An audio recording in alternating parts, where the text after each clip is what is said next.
J'ai trouvé la technique adaptée pour que ça, bon, je vais pas dire que ça marche, mais pour que ça plaise à ma fanbase et que ça puisse plaire aussi à d'autres personnes qui se reconnaissent dans les sons. Le rap que je fais a fallu beaucoup de temps pour l'installer. Et je pense que je suis le cobaye même de cette industrie, hein, parce que si j'avais pas donné ma poitrine pour ce game-là, beaucoup seraient en train de faire de la musique dansante aujourd'hui.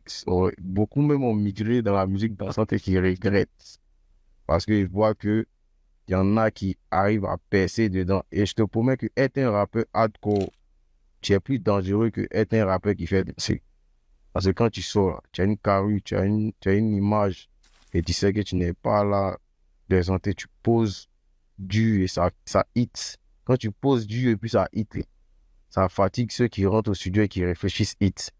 Donc franchement, pour moi, c'est une victoire et cette zone rouge là, c'est pour tous ceux qui se ressemblent. J'ai juste pas peur de tenter. C'est-à-dire que même si j'avais loupé le palais ou loupé les 1 million, ça allait pas m'empêcher de stopper. J'ai juste pas peur de tenter.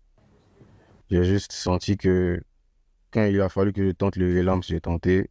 Stade d'Angry, j'ai tenté. Palais, j'ai tenté. C'est-à-dire que quand je sens que je peux tenter, je le fais. C'est-à-dire que dès que je suis descendu au palais, il y avait près de 3 000 personnes encore qui étaient bloquées dehors.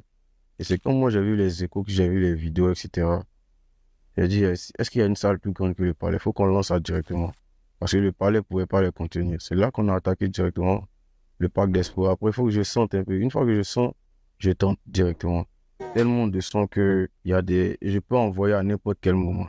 Le Jeune et Riche était tellement complet que je ne me voyais pas attendre l'exploitation complète de Jeune et Riche pour pouvoir faire sortir les bangers.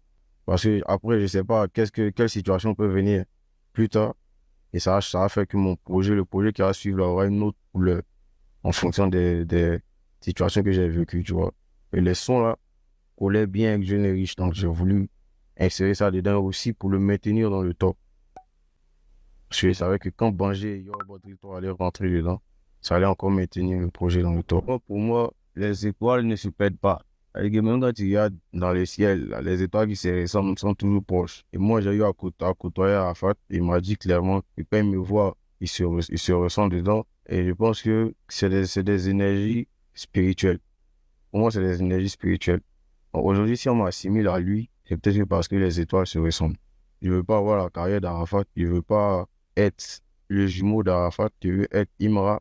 Mais si je pense que si on m'assimile à lui, c'est juste parce que les étoiles se ressemblent. Parce que je suis né avec mon comportement et j'ai grandi avec ce comportement. Donc, si les gens assimilent ça à quelque chose et que les étoiles se ressemblent, je sais. Et même comme je te dis, j'ai eu à croiser Arafat lui-même. Il a voulu me mettre dans la Yorgan et j'ai pas accepté parce que bon, dans le temps, j'étais avec Mix, ça allait être un peu comme une trahison. J'aurais pu aller vers lui pour sous prétexte que bon, Arafat allait me donner plus de force. Mais étant quelqu'un de loyal, j'ai clairement dit que je ne pouvais pas. Et juste après, Arafat m'a bloqué. C'est resté comme ça. J'ai une petite fille que je n'ai pas encore présentée au public. Les gens pensent que c'est la petite sur la cover du concert, alors que non. Ça a juste été confusion dans la tête des gens.